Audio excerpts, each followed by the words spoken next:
João capítulo 10, verso 10. O tema da minha mensagem hoje, ela vai falar de estações. Aqueles lugares onde paramos, muitas vezes nas programações de onde vamos fazer, ou onde elas foram elaboradas. As estações de trem, onde dá a oportunidade de pessoas subirem ou descerem. Aquelas estações que estabelecemos durante uma viagem, onde nós vamos abastecer, onde é que nós vamos comer, onde é que nós vamos pernoitar. Deus colocou uma palavra no meu coração, e ela tem a ver com esse texto. Coloque, por favor, o texto, João 10, 10.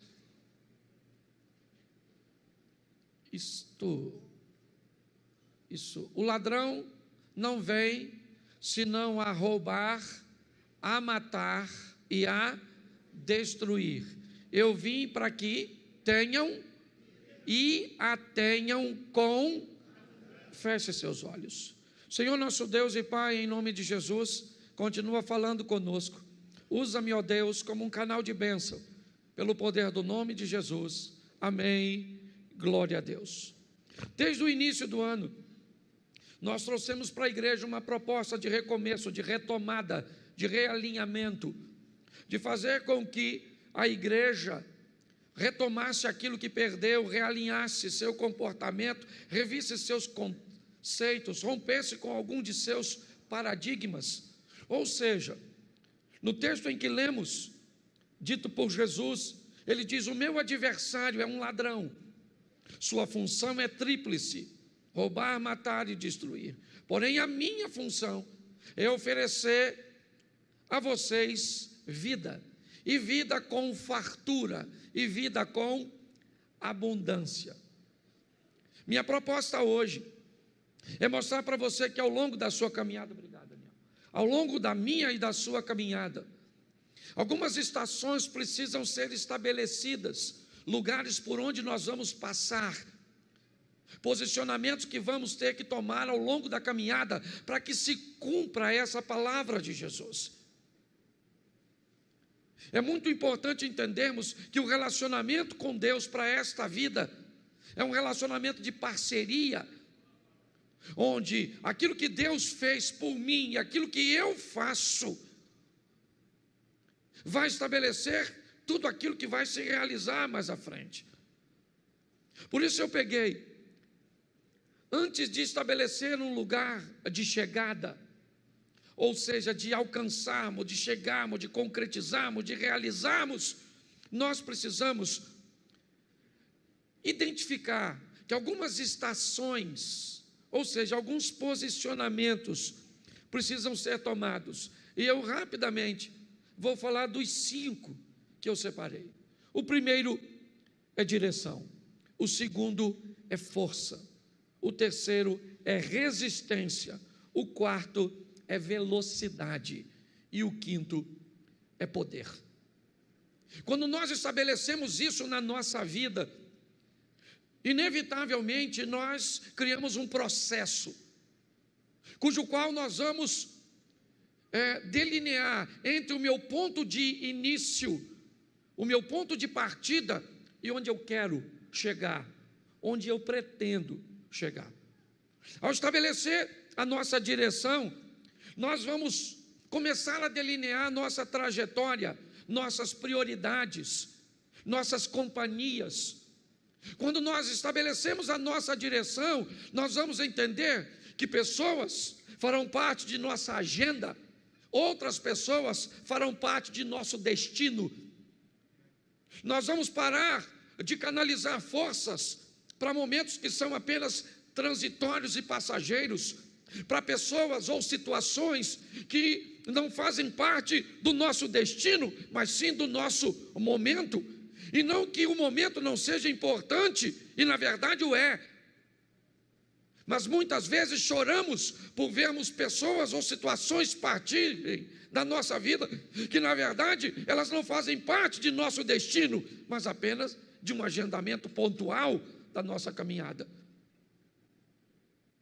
Existem, e nós precisamos entender que esses destinos são espirituais e físicos. Quando nós olhamos para isso, né, nós precisamos entender que a nossa direção vai ser muito influenciada, mas muito influenciada pelo meio de convívio que nós estabelecemos. Na vida só há duas direções. E, aliás, nas duas vidas que temos. Pastor, por que o senhor está dizendo que existem duas vidas? Porque Apocalipse diz: ao que vencer não receberá o dano da segunda morte. Se a Bíblia diz que tem duas mortes, é porque tem duas vidas. E uma delas é espiritual, que define o destino, que pode ser céu ou inferno. E outra vida é física, que define o que você vai viver, felicidade ou infelicidade. A proposta que Deus tem para mim e para você, que eu quero hoje transmitir para você, é que você define entre as duas possibilidades do mundo espiritual, céu ou inferno. Pastor, não tem uma terceira? Não tem. Ou é céu ou é inferno. Eu queria ser uma alma penada, não queria ir para lugar nenhum. Não rola. Sua direção ou é céu ou é inferno no mundo espiritual. No mundo físico, sua direção ou é felicidade ou é infelicidade. É assim que funciona. Então a proposta bíblica é o quê? É céu para a vida espiritual e felicidade para a vida física aqui neste mundo. É isso. Quando nós olhamos, por isso Jesus diz: eu vim para que tenham vida e a tenham em... Ou seja, você vai ter uma vida extraordinária nesta terra, só não vai ter se você fizer escolhas erradas. E além de tudo, você vai depois estar com Deus. E o que a Bíblia me diz para que eu possa criar ou estabelecer uma direção correta? Primeiro é saber para onde eu estou indo. A Bíblia diz que ouvir pessoas, buscar conselhos é importantíssimo para o desfecho da fase da direção, que é a primeira fase. Quando somos crianças, adolescentes, normalmente nós não pensamos em direção, nós simplesmente vivemos. Mas quando vamos entrando na juventude, inevitavelmente a vida ela vai nos levando para uma fase de responsabilidade, onde ela vai requerer de mim e de você qual a direção, é céu ou inferno? Qual é a direção? Lembra por que não batizamos crianças? Porque elas ainda não têm a escolha da direção. Mas quando isso passa, inevitavelmente, a vida pede dela, céu ou inferno, felicidade ou infelicidade. Só tem duas direções. Você não tem como caminhar para céu e inferno simultaneamente, porque não se pode servir a dois senhores ao mesmo tempo. E você não consegue ser feliz ou infeliz simultaneamente. Você pode ter alegria e tristezas, coisas envoltas em momentos. Você pode parecer ser feliz por causa de uma euforia, aquilo que vem de fora para dentro. Mas o que a Bíblia está dizendo é que eu posso encontrar isso na fase dos aconselhamentos, certo? Porque quem não sabe sua direção corre dois riscos. O primeiro, de não ir a lugar nenhum, e o segundo, de andar em círculos. Tem gente que a vida gira, certo? Simplesmente não avança. Você encontra alguém hoje e você encontra ele daqui a 10 anos e ele está no mesmo lugar. E ele tem movimento, ele só não tem ascensão, ele só não tem crescimento, ele só não tem avanço. E não é disso que eu estou falando. Eu estou falando de glória em glória, de fé em fé, para que amanhã seja melhor do que hoje, para que a manifestação de Deus amanhã na nossa vida seja superior àquilo que nós estamos vivendo hoje. Quem não tem direção, você pergunta para ele onde ele se vê daqui a 5 anos, ele não sabe. Esse dia eu estava mostrando o terreno da igreja para alguém, e alguém me perguntou: pastor, onde o senhor se vê daqui a 5 anos? Eu falei: dentro da igreja aqui, pregando para 2.500, 2.800 pessoas. Quem não tem direção, não tem perspectiva de futuro. Então, a Bíblia diz que eu preciso ouvir pessoas e buscar conselhos, mas presta atenção em Provérbios 11, 14. Coloca para mim, por favor, Provérbios, capítulo 11, verso 14. Eu vou dar mais uns 4 ou 5 versículos, então, por favor, fique atento, eu acabei não combinando com vocês. Provérbios 11, 14. Isso. Vamos lá? Não havendo sábia direção ou sábios conselhos, o povo, mas na multidão dos... Preste atenção, você precisa de conselho, sim ou não? Sim ou não? Mas de que tipo de conselho?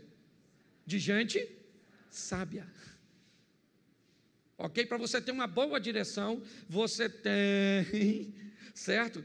Que buscar viver perto de quem tem sabedor, porque conselho de cabeça de bagre não vai te levar a lugar nenhum. Quanto mais rápido você descobrir qual é a direção, para onde você está indo, qual é o seu fim, qual é o seu destino, onde você se vê daqui a 5 anos, a 10 anos.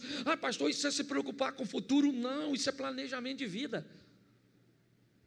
É assim que funciona, tanto no mundo espiritual, quanto no mundo físico. Está lá, a água nos artelhos, a água nos joelhos, a água nos lombos, a água, certo? E depois eu não consegui. O que é isso? Isso são níveis. E nós precisamos entender e olhar para esse ambiente. Porém, já que eu estou falando de caminhada e de vida, tome cuidado, porque ao longo da vida, você pode encontrar sábios, pessoas sábias que estão perdidas. Então, às vezes, você pode receber um conselho extraordinário de um bêbado. Esse dia, eu ia dar aula num local, ia ministrar uma aula, chegou um camarada na minha casa, e ele me deu uma aula extraordinária, alguém que eu não imaginava que ia me ensinar tanto, me ensinou naquele dia. Mas cuidado, porque você pode receber um conselho de loucos que têm direção. Preste atenção, na vida você pode encontrar sábios que estão perdidos e vão te dar um conselho sábio, e loucos que têm direção e que vão te levar para mais longe de Deus do que você pode imaginar, porque estão envoltos em seus resultados. Lucas 12, 20, coloca para mim isso, e vai dar o entendimento do que Jesus está dizendo. Lucas 12, 20, eu não sei se eu consigo falar de todos os pontos aqui, mas vamos lá. Mas Deus lhe disse: louco, esta noite te pedirão a tua, e o que tens preparado para quem será? Essa é uma história que Jesus está contando de alguém altamente rico, altamente focado e direcionado, alguém que está disposto a ganhar o mundo. E se você fosse olhar para esses resultados, se você ficar olhando na igreja, na sua vizinhança, no seu ambiente de trabalho, para gente que só alcança resultados físicos, cuidado, porque você pode querer imitá-los e perder sua alma. O que a Bíblia diz é: ganhe o mundo sem perder a alma. Por isso, cuidado, porque está assim de gente louca, dando conselho para os outros. E ele tem o resultado dele para mostrar para muitos. Por isso, defina o mais rápido possível qual será seu destino. Pastor, o meu destino é o céu, e tu anda com quem vai para o inferno? Defina seu destino e quem são seus companheiros de viagem. Que tipo de destino você traçou para você aqui nessa terra? Busque andar com pessoas que estão indo para onde você está indo, que estão fazendo aquilo que você almeja fazer. Muitas pessoas não conseguem chegar em lugar nenhum, simplesmente porque não tem um senso de direção. Descubra a direção o mais rápido possível. Descubra quem está indo para o mesmo lugar, porque é simples. Se você planeja ir para a Central do Brasil, aqui em Xerém passa um ônibus que vai para a Central? Sim ou não? Passa. Ele é que cor? Que cor? Vermelho? Verde? O que vai para a Central? Beleza. Mas aqui passa um ônibus que me parece que também é verde e que vai para o Amapá, para Nova Iguaçu. Então, antes de entrar no ônibus, você descobre o quê? Qual é o seu? Então, por que é que você deixa qualquer um entrar na sua vida e anda com qualquer um? Seja seletivo e ande com gente que está indo para onde você vai, que está fazendo coisas que você quer fazer. Você quer orar, mas não anda com quem ora. Você quer pregar, mas não anda com quem prega. Você quer viver em santidade, mas só anda com Zé Ruela. Pare e pense. Direção. Vamos aqui porque é muita coisa. Segunda coisa que você precisa: força. Fala assim comigo: força. Bom, para onde você vai, você já sabe. Só que saber para onde vai é uma coisa, e chegar lá é outra. Então você vai precisar de força. E aqui eu coloquei: força é a ação que nós vamos usar para resolver os problemas que me impedem ou os problemas que me impulsionam para o meu destino. Todas as vezes que aparecer um problema, eu sei para onde eu quero ir, então tá bom, eu estou indo. E quando aparecer um problema, que tipo de problema ele é? Ele é um problema que eu preciso resolver porque ele está me impedindo, ou ele é um problema que eu preciso resolver porque ele vai me impulsionar, ele vai me arremessar para onde eu planejo ir. Eu preciso usar força. Muitas pessoas estabelecem sua direção, seu destino, mas basta se deparar com alguma dificuldade, com algum obstáculo, seja ele, certo, de falta de recursos ou de situações complexas. Sabe o que aquelas pessoas fazem? Se elas tiverem forças, elas resolvem esses problemas. Se elas não tiverem forças, elas mudam seu destino. Já que eu não consigo ser engenheiro, eu vou conseguir ser pedreiro. Mas não deu para ser pedreiro, porque eu queria fazer engenharia civil, vou ser servente. E não deu para ser servente. Ou seja, todas as vezes que aparece um obstáculo, ela não tem força para lutar. E ela muda para um ambiente que ela acha que é mais. E quando ela chegar lá, o que é que tem? Outros obstáculos. Porque todos os lugares que nós formos, seja qual for, nós vamos enfrentar ali. Por isso, coloca aí para mim Josué capítulo 1, verso 7. Porque a sua vida, ela vai pedir de você força. Ela vai requerer de mim e de você: aprenda a lutar. Contra o quê? Contra os obstáculos. Está aí. Olha só. Então somente esforça-te e tem muito bom ânimo para teres o cuidado de fazer conforme toda a lei que meu servo Moisés te ordenou. Dela não. Preste atenção, olha aqui. O que ele está dizendo: tenha força para se manter na direção. Dela não se desvie nem para a direita nem para. O que ele está falando aqui do que eu falei anteriormente. A direção foi estabelecida, mas para ficar nela, eu vou ter que ter força. Esforça-te. Vou dar para vocês terra de jebuseus, cananeus, heteus, filisteus, terra que mana leite e mel, está tudo lá. Mas esforça-te. Vai lá e vai lutar, porque eu vou dar vitória para vocês. Ah não, eu quero uma terrinha que não tem ninguém. Nós precisamos de força. É uma das estações. A primeira é a direção. Já sei para onde eu vou. E a segunda que eu vou ter que parar é força. Terceira, resistência. A caminhada de fé, ela não é reconhecida pela velocidade, mas pela resistência. Aquele que souber poupar suas forças e usá-las no momento certo, terá melhor resultado. Você já viu gente que entra na igreja, se converteu, mas pensa numa pessoa, descobriu a direção, o céu, e acha que agora aceitou Jesus, super-homem, Mulher Maravilha, e começa a fazer tudo, e faz tudo, e participa de tudo, e de repente, cadê a pessoa? Sumiu. Falava até mal de tu, que tu era meio devagar.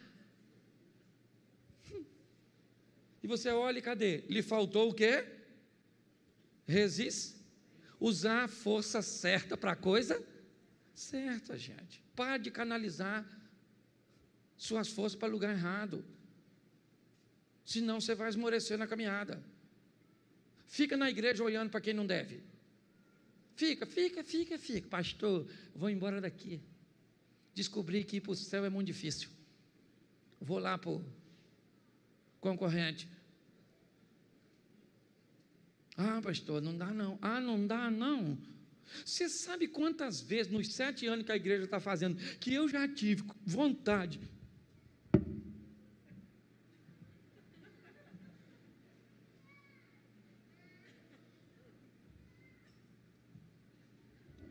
Um montão.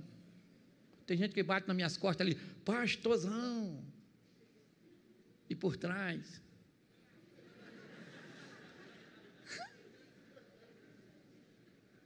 Assim, ó. E eu tenho que ser resistente. Teve gente que já me abordou ali, mas falou uns 20 palavrão comigo. Xingou eu, minha mãe, minha avó, minha tia, os parentes meus que não nasceu. Xingou eu de tudo. E se eu falo para ele, vai lamber sabão, metade da igreja desvia. Porque eu não posso falar. Então eu tenho que ser resistente. Falo para você mesmo, já tive vontade. E já falei com a minha mulher, filha, vamos embora. Nós podemos morar em qualquer lugar desse mundo hoje, louvado seja o eterno.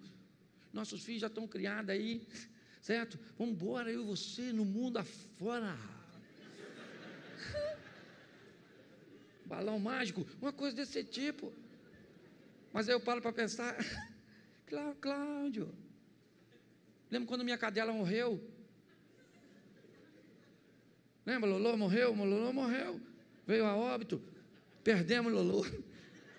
E aí então, eu falei, nossa, sofri tanto por causa de Lolô, que eu falei, não quero mais, cachorra, chega, nunca mais. E o Espírito Santo falou ao meu coração,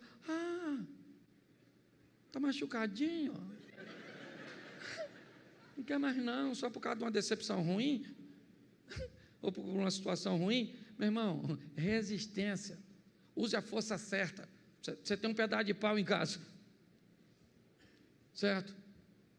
E você tem um chinelo, se parece uma barata, você pega o quê?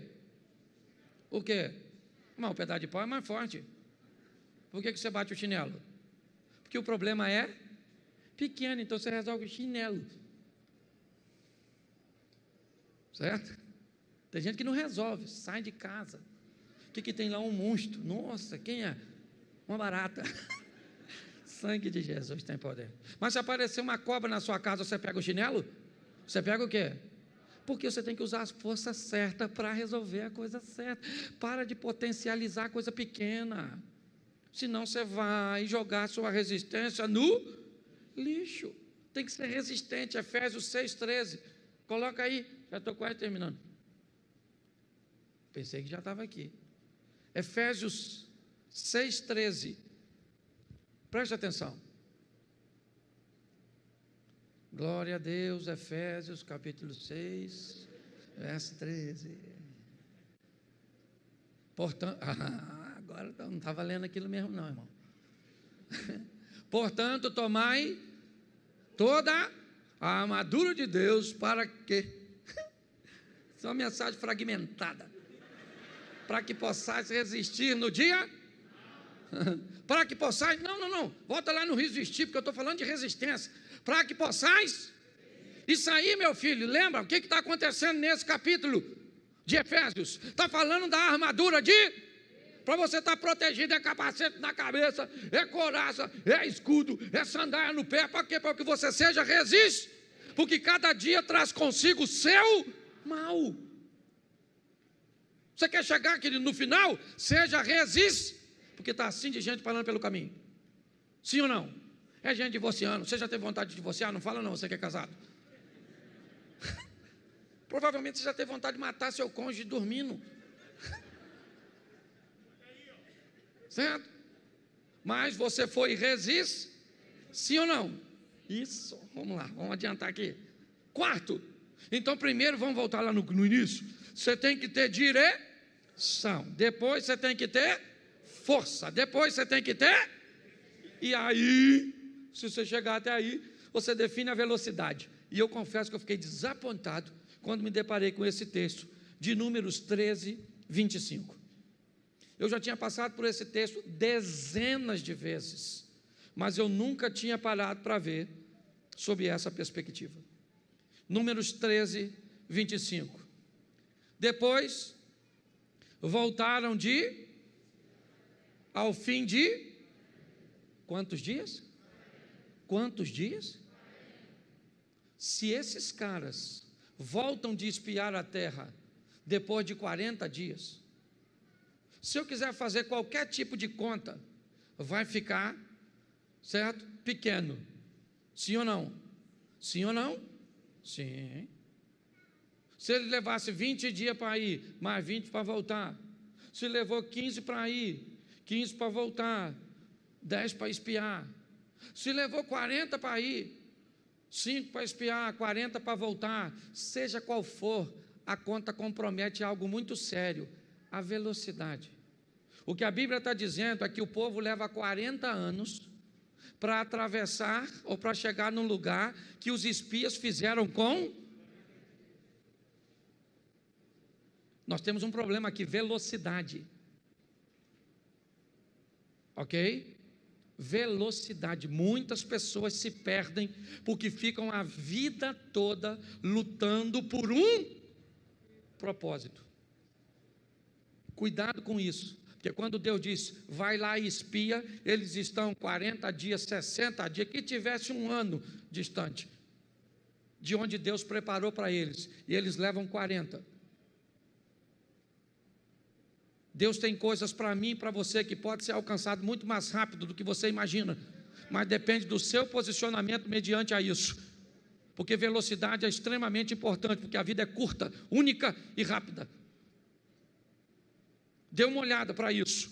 Por último, aqui, porque está assim lá fora, ó. Quando sair você sai, mas sai mesmo, que é para o povo entrar, e eu tenho que correr aqui, porque esse culto é assim mesmo. Por último, poder. Poder, você precisa de poder, você precisa de direção, precisa, você precisa de força, precisa, você precisa de resistência, precisa para a sua caminhada de fé, você precisa de velocidade, precisa, alcança o objetivo e já lá estabelece outro, mas você vai precisar de poder, e aqui eu quero colocar esse poder totalmente nas mãos do Senhor. E quando Nicodemos olha para Jesus e vai conversar com ele, João capítulo 3, para nós adiantarmos, sabe o que Nicodemos diz? Ninguém pode fazer esses sinais que tu fazes, se Deus não for. O que Nicodemos está dizendo? O Senhor tem força, resistência, direção, não é disso que ele está dizendo, o Senhor tem poder. Quando olham para Saul, com os melhores músicos na sua corte, e um homem diz, conheço um filho de Jessé, o belemita, sabe tocar bem, bom de palavras, valente, de boa aparência e o melhor, Deus é o que Davi tinha que os outros músicos não tinham na casa de Saul. Poder, poder. O que José tinha na casa de Potifar do Egito? Poder. Potifar viu que o Senhor era com ele. O que Daniel tinha na Babilônia? Poder. Os sábios disseram, olha, ninguém pode atender o seu pedido, nenhum rei jamais pediu isso, porque o que você está pedindo, só os céus sabem. E Daniel chegou e mostrou que os céus sabiam, porque tinha poder. Você quer chegar onde você deseja? Aprenda que tem poder nos céus, para ser liberado para você e para mim, para colocá-los em uso aqui nesta terra. Aqui eu fecho dizendo o seguinte, você hoje pode começar a sua caminhada de maneira certa, usando todas essas estações. Você hoje pode definir em qual estação você se encontra e que talvez te paralisou, e você não consegue passar dela. Pastor, eu tenho direção, Eu tenho até força, mas minha resistência é fraca, e eu fico migrando. Defina onde você está. E a terceira, organize a sua caminhada, para que você consiga agilidade na conclusão. Muita gente, eu conheço assim de gente, está há muito tempo lutando por uma coisa, e não sabe se é o que Deus quer, se está na hora certa, se faz, se não faz, e aí fica migrando, porque quem não sabe para onde vai, acaba não indo a lugar nenhum.